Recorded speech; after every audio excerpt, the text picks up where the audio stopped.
each of our, we already know who Tim is, because he's just given us an hour of entertainment. Very fascinating facts. We'll get the others to introduce themselves in a second. This panel discussion is really based on the same theme as Tim's talk, but I think probably he's covered the history absolutely beautifully.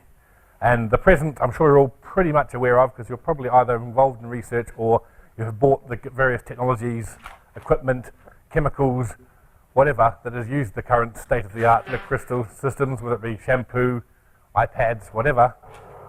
So I think we should probably concentrate in the time we've got on the future and figure out, or maybe just discuss, what we think liquid crystals have to offer going forward. I was particularly entertained by Tim's last question about who the Research Council should fund in this area, because as a liquid crystal researcher myself, I'm getting more and more statements from various scientific advisory and high-powered political people saying liquid crystals is a done deal.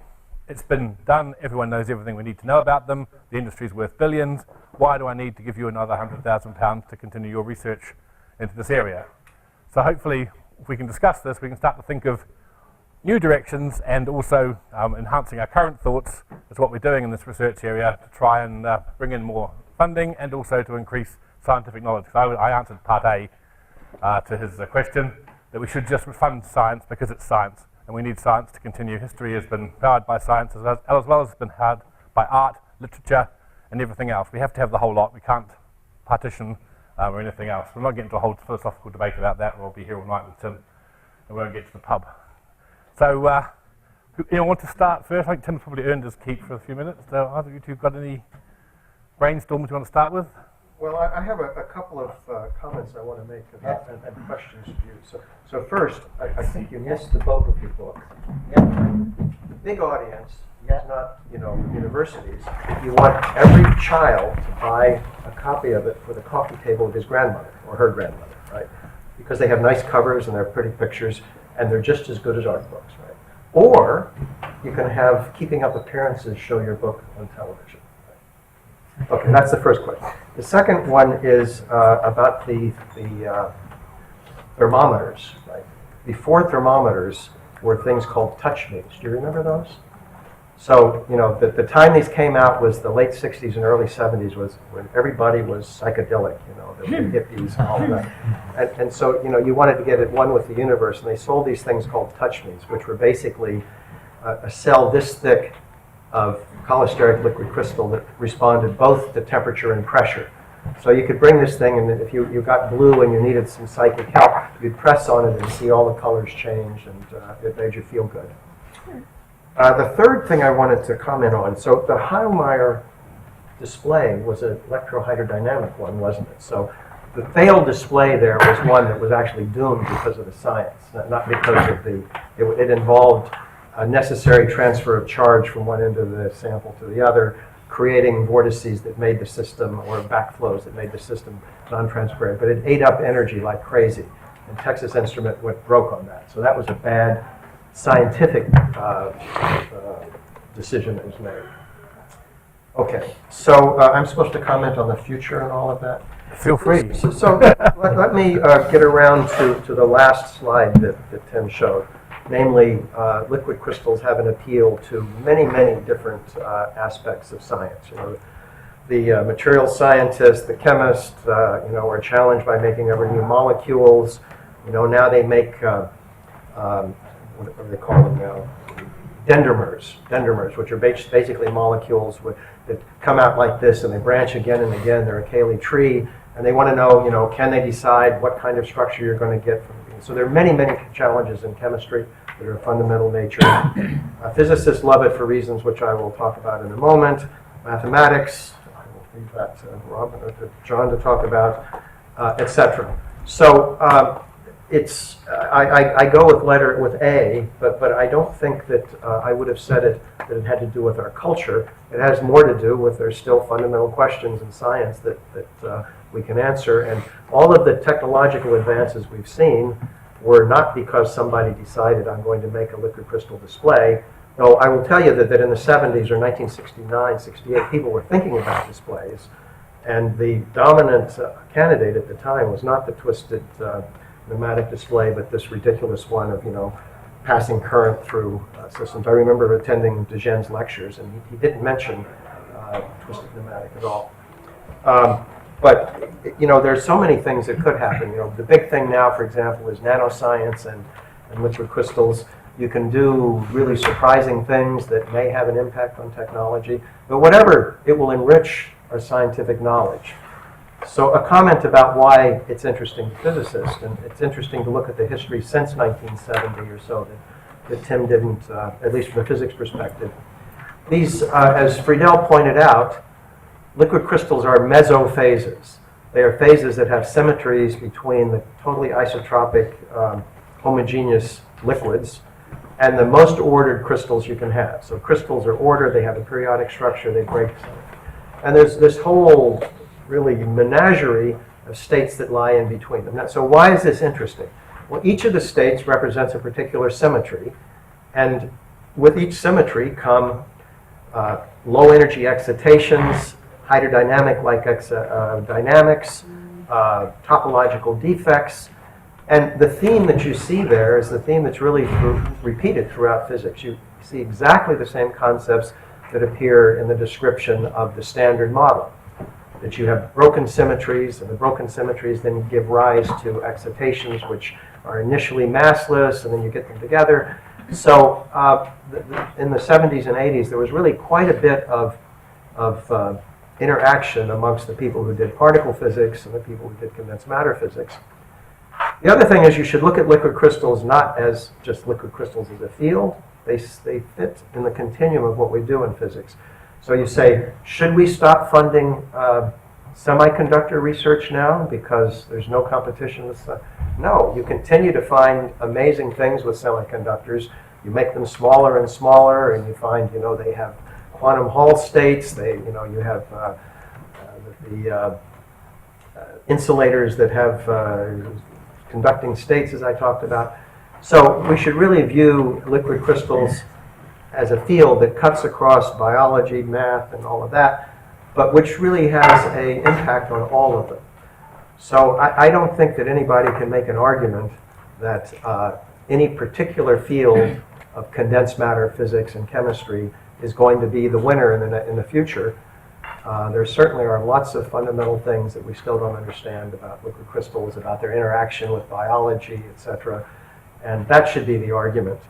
Now, it's a tough argument to make to people who have their fingers on the purse strings, because in fact it isn't just they who don't understand science, it's the public as a whole who feels that these ideas we have come out of nowhere, and they don't have a very long a long incubation period is not something that is particularly understandable to people. So they ask, why should I spend money on doing science when my neighbor doesn't have enough food or the crops aren't going and so forth? And it's really a difficult challenge for us scientists to find a way of communicating with the public as a whole what the value of useless science is.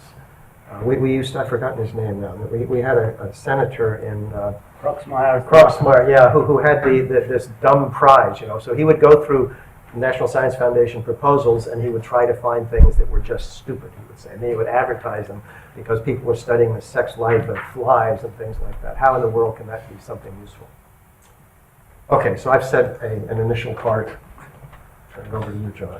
Okay, I'm John Ball. I'm a mathematician. I work at another university that's not polite to talk about here, about 80 miles in that direction. So, and sort of, I'm one of the organisers of this Mathematics for Liquid Crystal program, which this is just coming to an end, but which you're part of.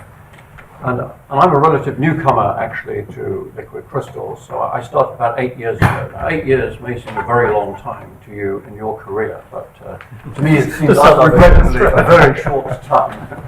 So, and I started, my main sort of area is nonlinear partial differential equations and the calculus of variations, which is this sort of part of mathematics to do with minimizing energy and so on and so forth. And I spent many years, and still do spend a lot of time working on solid mechanics and solid crystals, actually, which are have the same word crystal, but of course they're they're quite different physically, but nevertheless, I mean, it's one of the interesting things about mathematics that it can bridge different fields. And I was attracted to liquid crystals because I could see. Well, I just went to a lecture which interested me, but I could see a sort of similarity between the sort of mathematical structure of elasticity theory, which is something that I worked on for a long time, and liquid crystals. It was similar, but it was different, and it was different in a very interesting way. So people who mathematicians like me who work in partial differential equations, we tend to ask sort of generic questions. I mean, once we've decided where what equations model a particular situation, we ask whether they've got solutions. And if they've got solutions, what do we know about the solutions? For example, do they have singularities? Because singularities are always tremendously interesting physically. Can we say something about the asymptotic behavior of solutions as time goes to infinity or as some parameter goes to something else, and so on and so forth? So these questions, of course, can all apply to liquid crystals. Now, the equations of liquid crystals, of course, there's lots of different sets of equations for liquid crystals, but they're very difficult. So I proved to you that they're very difficult. So the Leslie-Erickson equation, so you already heard Tim talk. Leslie Erickson was another great applied mathematician who worked in this field. So they contain, as a sort of subset, the Navier-Stokes equations, which are the equations of incompressible viscous fluid flow.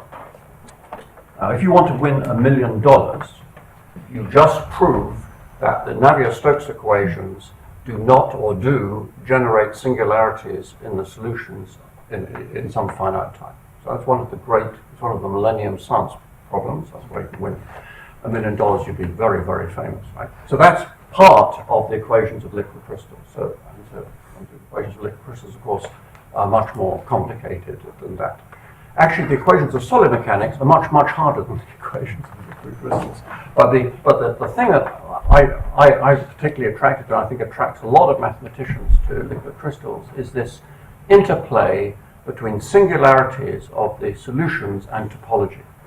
I think it's a really fascinating feature of this particular subject.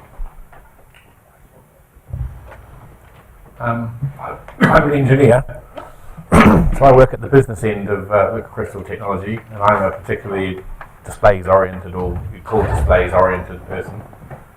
And I'm always confused why we make devices which block light.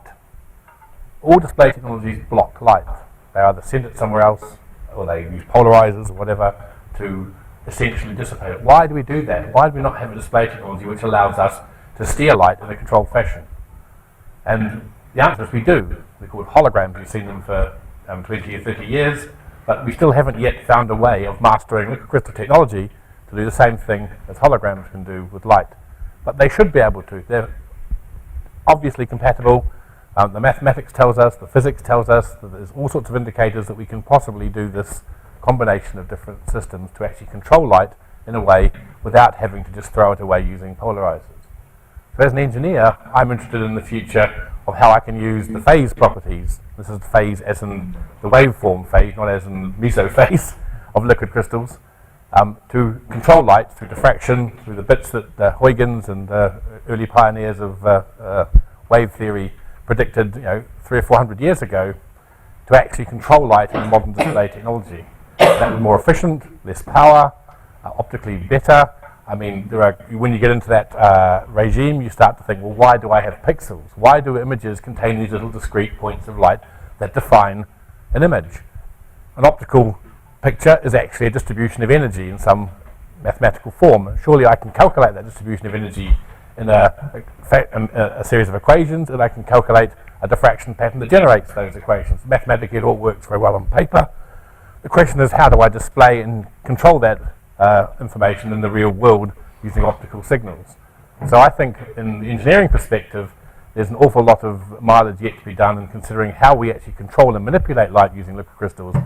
And that requires lots of different combinations of scientific, from chemistry through to physics, through to mathematics and other disciplines, to figure out, for instance, to do a hologram, I have to have really tiny control. I have to be able to control the liquid crystal on a length scale of or below the wavelength of light. And at the moment that is very difficult to do, mostly because of the cost and technology required to do it. But actually fundamentally there's no real reason why we can't do this, and people have just demonstrated various ways of doing this in the last few years. And one of the things that looks very exciting on the horizon, as Tom mentioned already, is nanotechnology. It allows us to shrink the length scales of our systems right down to nanometers, which then allows us to make devices that have elements on the wavelength scale of light. So I'm very interested in how we can combine these ideas and push display technology out of the blocking, pixelated world and into a more puristic physical approach of how we can actually control and manipulate light as waves. So there's a lot of, even on the engineering perspective, quite detailed questions as to where we can push this technology in the future. And that's just displays. I'm thinking about shampoo at this stage. This is where the real money is in liquid crystals, I believe. Any comments from Well, our multidisciplinarian here? I mean, you've seen that I referred to Lemon and his, the liquid crystals and the theory of light and so on. And it was clear, I mean, looking back, it's clear that 100 years ago this was premature. But I think, we know that at the same time as the liquid crystal program, there's the complex fluid program. So I think that this program that says, that tries to understand the relationship between microscopic, between thermodynamics and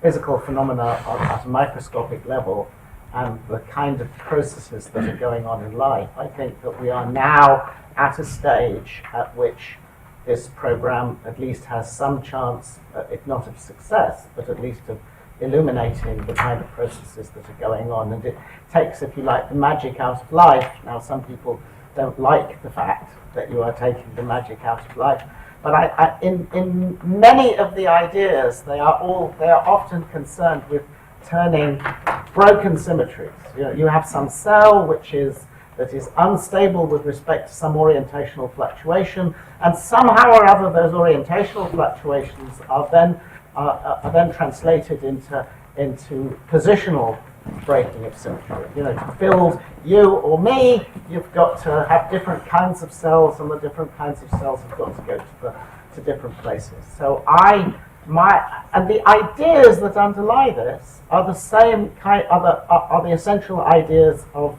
liquid crystals. So I think that in the end, this will turn out, this piece of Lemon's program, although at the time it seemed entirely unlikely, in the end, this will turn out to have been the most fundamental piece of fundamental influence on, if we look back in another 100 years' time. To state that somewhat differently, the liquid crystals have provided a language for dealing with both the statics and dynamics of anisotropic materials that get applied everywhere. You can use, for example, you can analyze the polarization of the microwave background using liquid crystal science. So it's really been developed to a very fine level to distinguish between a vector that points only this way or a system that is equivalent if you rotate it by 2 pi over 6, and how to do the flows. The other comment I'll make, with John, is liquid crystals have provided really interesting examples of complex geometry and topology. So there's one thing about them is you can go into the lab and look at them, and you can actually see things. Whereas many of the complex geometry occurs throughout physics and even engineering, etc. But sometimes you can't see it. You can't see a black hole except indirectly, whereas you can go and look at a Schlieren texture and actually see a topological defect. And when you mix it together with imposed curved surfaces, it's very interesting and challenging mathematics. Well, this is a discussion, hence you, the future of liquid crystals, are also involved in this debate. So if you have anything you'd like to say, you have any questions you want to ask us, or anyone else in the room for that matter, now's your opportunity. This is meant to be an interactive discussion, so I know this is the deathly silent part of the whole evening usually, but please feel free to contribute, say anything you like, any questions, any comments, any musing. Whoa. The dance lesson. That's that Yeah. brave lady. I'm sorry, in terms of application, where else can we use liquid crystals? Where else can we use it other than display technology completely new technology? Well, so an example that's coming to the fore now is liquid crystals can be very sensitive to things, so they can be used to detect toxins in the body, for We example. already have liquid crystal sensors. Sensors, but there are some that are very sensitive to particular organic molecules in ways that we don't fully understand. And they could also be used to detect small molecules. There certainly is I think, lots of opportunities there to find out, because they have a way of amplifying signals. If you can take a little signal and turn it into an optical defect that you can see, then that can work. You didn't mention explicitly, but liquid crystals are being used more and more as switching devices in the telecommunication industry. So, the cables that deliver your cable television and so forth now often have switches that are liquid crystalline ones. It's mostly displays, but there are lots of, because you can control the optics so well, there are lots of optical applications, which we will see in the future. I think if we can get to the level we can do real holography, other than displays, there's a whole range of different optical applications. Anywhere you have light and you need to manipulate it, you've now got a mechanism to do it. So in astronomy, the adaptive optics system, we can correct for aberrations. Ophthalmic systems where you have defects in the eye, this kind of technology here, which is ancient, could be replaced by a simple holographic system. If we could, you can have a pair of glasses that fits all eye prescriptions just by changing the holographic density of the element. So there's a lot of different areas where if you can control the light, and even, most of the applications that use these systems at the moment require on laser light, require coherent light. But once again, when you get down to the length scales of nanometers, the idea of coherence becomes an issue in itself, as what does actually coherence really mean in terms of the way that the actual light interacts with the material. So you can really manipulate any light form at that particular length scale. So you can start to do incoherent, partially coherent light sources, white light, whatever you like, when you get down to those sort of length scales. So if we can crack this technology down to that sort of regime, then really any optical system can be beneficial, can benefit from having a control mechanism using the crystal holograms. So the potential is quite large. So it's not just, display is really only a small subset in many ways.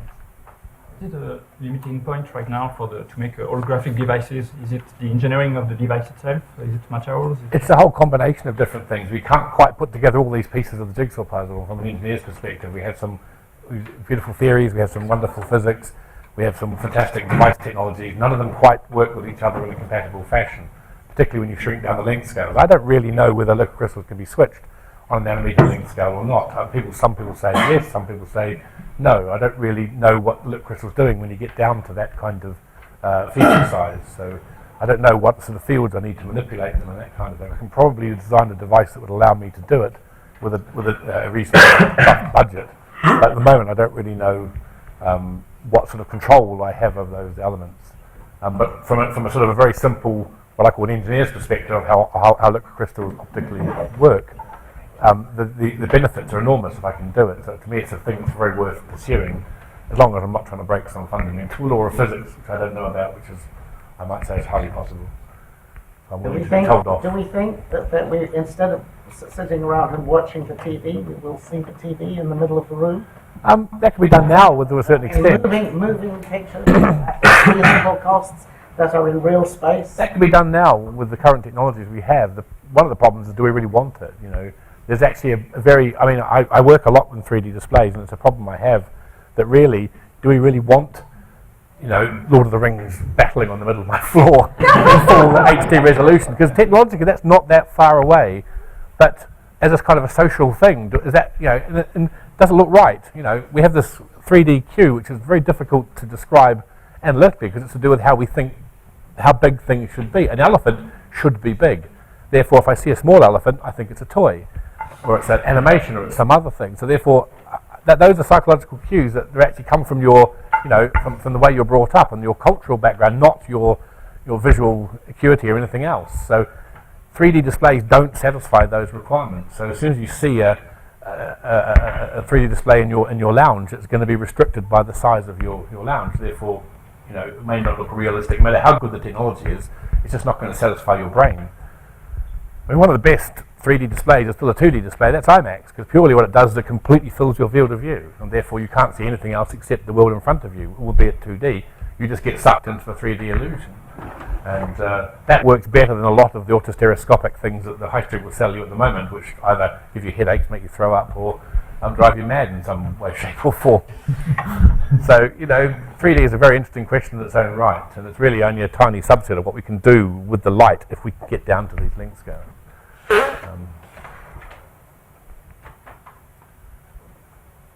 So in relation to this question, what opportunities you see for elastomeric liquid crystals and also nanoscience, nanotechnology in relation to liquid crystals? Well, I'm very keen on nanoscience because that looks to me the pathway of getting to where I want to go to in holography. But just because it's so small, because it's nano and it has all the right, I can make them conducting, I can do all the right things I need to do from an engineering perspective. They look like the right toolkit. But that's still a very blinkered view because I come from a mainstream display background where I think I have to have transistors, I have to have all the right elements to control it. But actually, is that really the right way of doing it? Is there some other way I can apply a field or a force or an energy to my material which gives me the property that I want? And we had sensors already, but sensors don't have to be chemical, they can be physical, they can be vibration, they can be all sorts of different ways you can make the crystal interact with the real world. And they're all possibilities once you've got down to these sort of technologies. I mean, the big one at the moment everyone loves in Cambridge is graphene, and that offers a lot of potential in terms of bringing in a very unusual material property into a liquid crystal technology in terms of what we can do with that, which is something I've got a sort of a minor interest in at the moment. But it certainly is a big push in the UK because of the recent Nobel Prize award.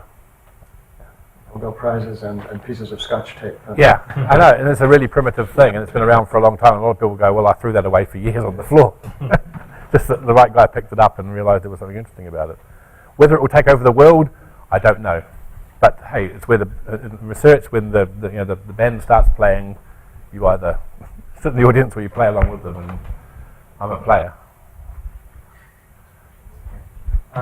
This question is in particular for Professor Ball. I was wondering if there's anything that a mathematical physicist can learn from looking through like a microscope at liquid crystals, or like if there's anything directly from liquid crystal materials that you can learn that maybe hasn't been seen yet. Or Well, I think it's a great question. I personally love talking to experimentalists, and rather than talking to some theorist who's talked to an experimentalist. First, experimentalists are always tremendously happy that somebody wants to talk to them. It's true. But secondly, you get things. It's very tough work, I think, for a theorist to talk to experimentalists. It's really hard, and you get. You have to worry about, I don't usually worry about angles and stuff. I must say I've done this more in solid mechanics, where I really have talked to microscopists, in a really sort of detailed way, as if I was really trying to predict everything about some picture. But I think that's an incredibly interesting thing to do, because it suggests, from the point of view of a mathematician, it suggests problems that you just don't get any other way. You get completely new problems that way. I mean, if you look at almost any major mathematical technique, it has come from some application, or some attempt to understand the world around us. I think this process of interacting with experimentalists is extremely interesting, because, and indeed interacting with different subjects, and that's certainly par excellence the case here. As Tim mentioned, there are so many different subjects, because you come to the subject, whatever the subject is, with your particular set of knowledge, and it's obviously not enough to understand the whole topic. And what you mean by understanding may be different from what somebody else means by understanding. And for example, I've had a typical reaction, which I think is very, very common, but I'll talk to some maybe physicist or chemist or something. They say, well, you've ignored this, that, and the other effect. Right?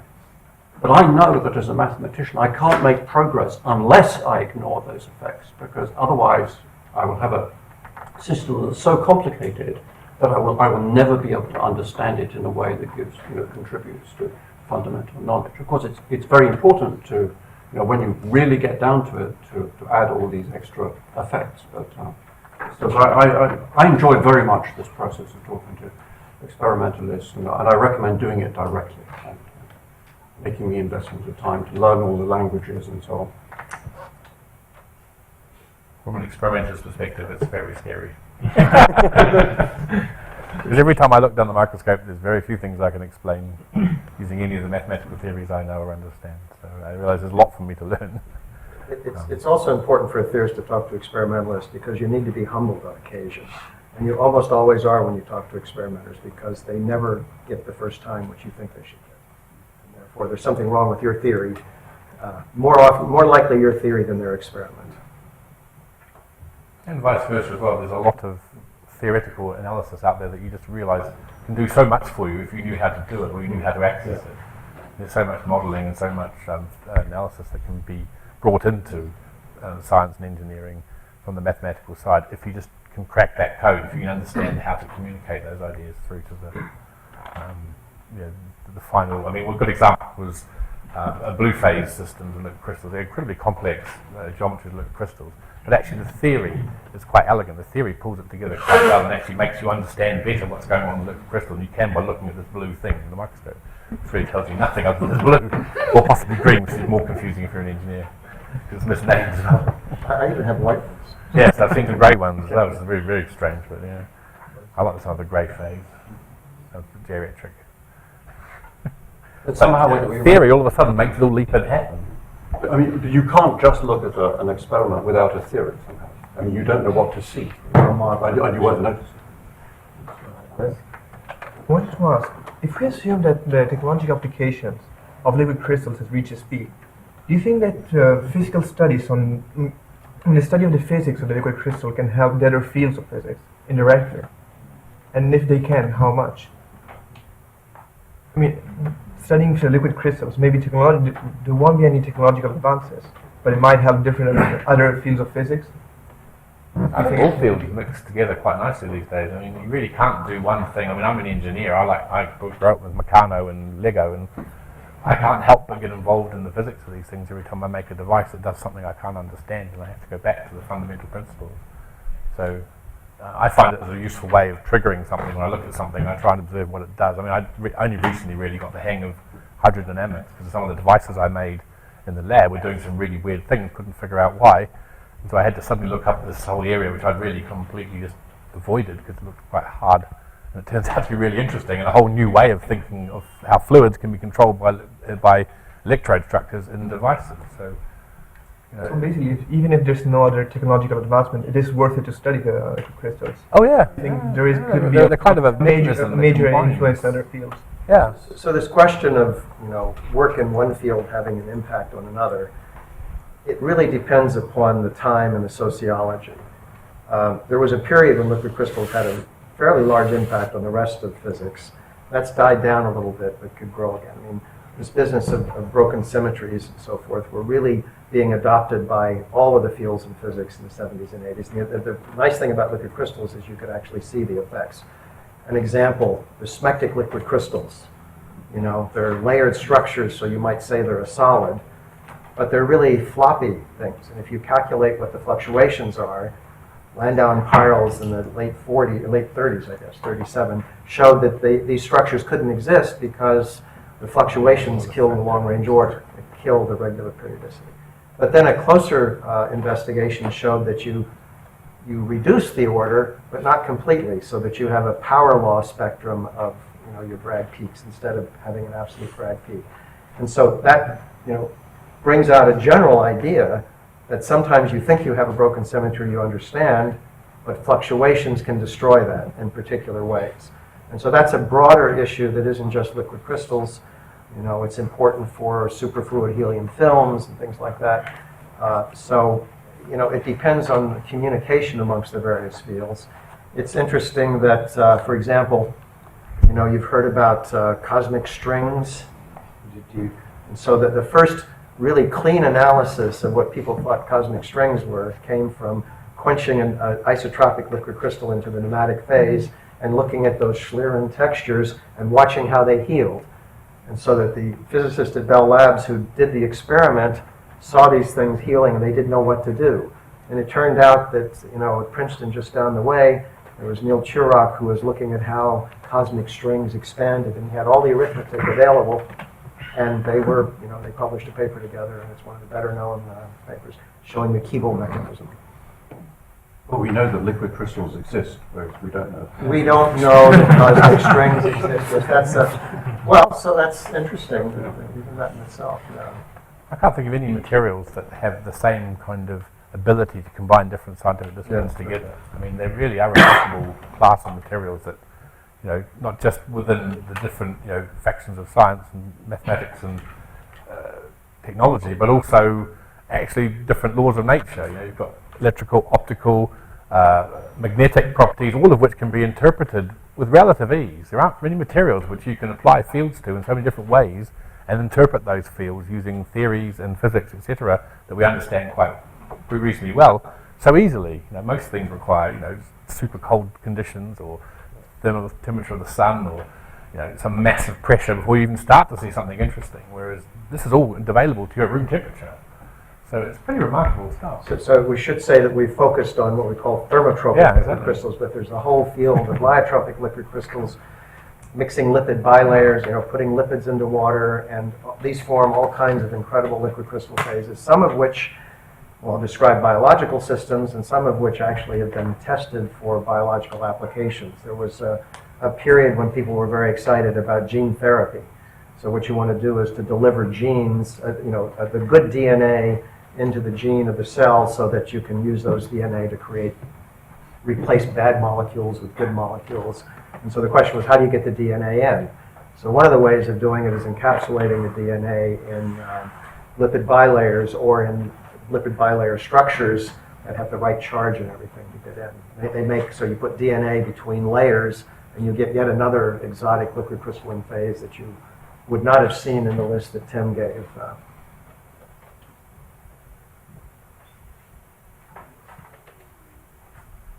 Any further questions, or are we going to wrap it up? Red for beer. Red for beer. Sounds like a wonderful suggestion. But it's not liquid crystalline, but never mind. Well, that's been a very good start to the iCamp week. I think an excellent talk from Tim and a very interesting discussion about the future. Hopefully you'll pick up more ideas over the week as we continue from the tutorials and lectures. So I will see you tomorrow morning, bright and early, in the engineering department. Remember that trek to get there. I have to do it for one day, so it's not too bad. Don't forget your clickers, because it's a very important part of the interactive experience. We have the technology running in engineering tomorrow. See you tomorrow.